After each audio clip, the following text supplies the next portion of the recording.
C'est important d'être ici ensemble réunis. Donc notre combat est là.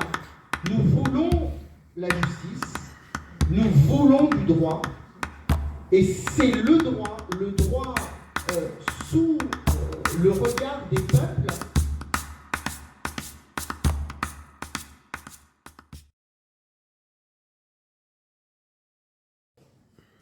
On attrape un dirigeant insoumis, on le déporte et on l'accuse de quoi?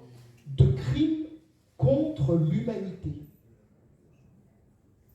C'est-à-dire que le militant socialiste ivoirien qui a passé sa vie à vouloir, et il a obtenu le multipartisme dans son pays, donc qui a passé sa vie militante à vouloir qu'il y ait à minima un débat politique dans son pays et qu'il y ait plusieurs partis et qu'il y ait plusieurs candidats aux élections présidentielles, c'est celui-là qu'on attrape et qu'on accuse de crimes contre l'humanité.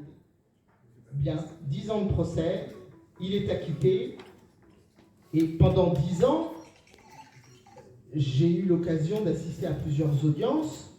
Le procureur ne nous a pas épargné la longue liste des massacres, des abominations, des crimes de guerre, des viols, des charniers. Enfin, vraiment, on a eu, et effectivement, il y a eu des massacres et des morts à volonté et vraiment de façon intense. Tout ça a été reproché au président Gbagbo. Il est jugé, il est acquitté. Les crimes ont disparu, dis donc. On n'entend plus parler des crimes contre l'humanité. Donc toute cette liste de catastrophes, de massacres, de charniers, on n'en parle plus, disparu. Ben là, c'est plus la peine d'aller rechercher les responsables. C'est quand même très étonnant, cette façon de faire du droit. Donc notre combat est là. Nous voulons la justice, nous voulons du droit, et c'est le droit sous vraiment comment je vais dire ça, mais sous le regard des peuples qui nous sauvera de la violence, qui épargnera les violences prochaines.